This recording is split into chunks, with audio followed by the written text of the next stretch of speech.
Hi friends, అందరికీ welcome back to my channel. So ఈరోజు video ఏంటంటే ముద్దపప్పు ప్లస్ టమాటా చారు. ఈ కాంబినేషన్ చాలా బాగుంటుంది. ఈ విధంగా ఎవరైనా ట్రై చేశారో కామెంట్ చేయండి. ట్రై చేయకపోతే ఖచ్చితంగా ఈ విధంగా ఒకసారి ట్రై చేయండి. సింపుల్ ప్రాసెస్ అండి, చాలా ఈజీగా చేయగలుగుతారు.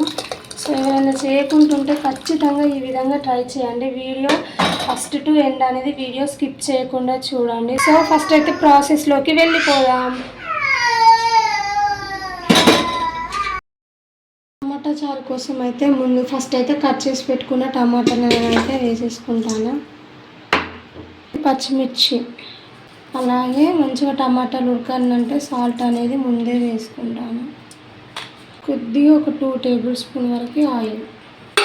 సో ముద్దపప్పు ప్రిపేర్ అయ్యే ముందు అయితే ఇదైతే స్టవ్ పైన పెట్టేసుకుంటాను. మూత పెట్టుకుంటాను, తొందరగా ఉడుకుద్ది. సో కుక్కర్లోకి అయితే కందిపప్పు అనేది అయితే తీసుకుంటాను.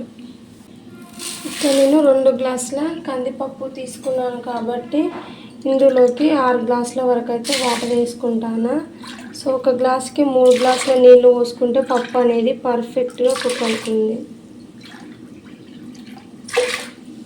కట్ చేసి పెట్టుకున్న పచ్చిమిరపకాయ వేసేస్తున్నా. ఆయిల్ అనేది వేసేసుకుంటాను. కొంచెం కొత్తిమీర వేస్తున్నా ఇప్పుడే. సో దీన్ని అయితే స్టవ్ పైకి పెట్టేస్తాను.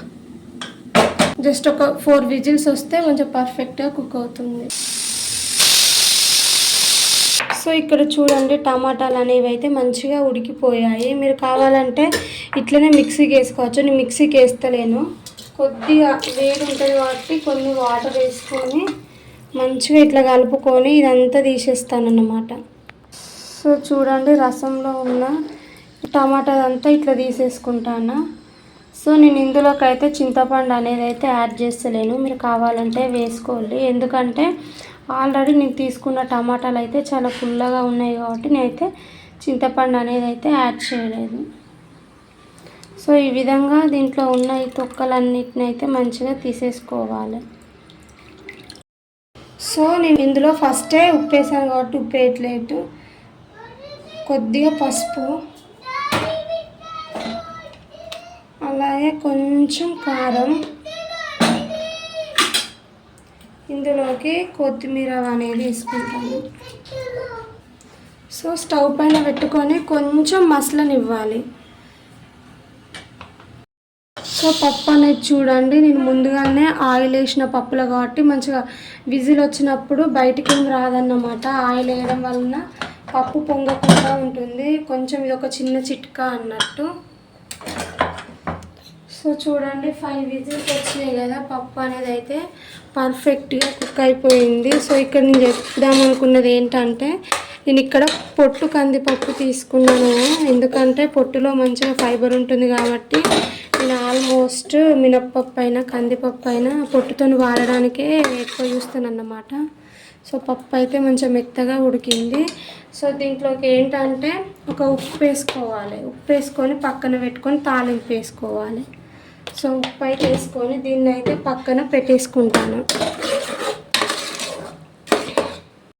సో చూడండి, టమాటా అనేది అయితే మంచిగా మసులుతుంది. సో ఇప్పుడు దీన్ని పక్కన పెడతాను. స్టవ్ ఆఫ్ చేసుకొని ఫస్ట్ అయితే పోపు చేయడానికి ఒక గిన్నెను పెట్టుకున్నాను. అందులోకి అయితే ఆయిల్ అనేది వేసుకుంటాను.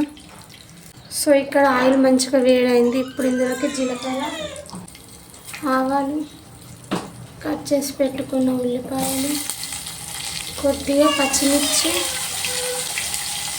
కొంచెం ఎండుమిరపకాయ.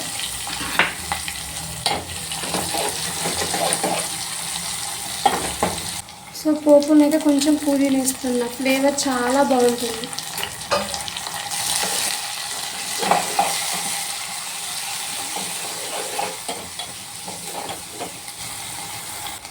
కొంచెం అల్లం, అంటే కొద్దిగా పసుపు. ఒకసారి బాగా మిక్స్ చేసుకొని స్టవ్ అనేది అయితే ఆఫ్ చేస్తున్నా. సో పక్కన పెట్టేసుకున్న రసంలోకి అయితే వేసేస్తున్నా. అలాగే కొద్దిగా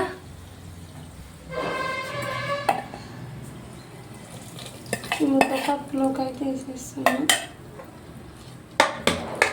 కొంతమంది అయితే తాలింపు పెట్టకుండా డైరెక్ట్ ఇట్నే తింటారు. బట్ నాకేంటంటే తాలింపు పెడితే బాగుంటుంది అన్నట్టు. సో ఈ వీడియో అంటే మీకు నచ్చితేనైతే ప్లీజ్ లైక్ చేయండి, షేర్ చేయండి, కామెంట్ చేయండి. మరిన్ని వీడియోల కోసం ప్లీజ్ సబ్స్క్రైబ్ మై ఛానల్. మీకు ఇంకేమైనా రెసిపీస్ కావాలంటే కామెంట్ చేయండి. Thank you for watching.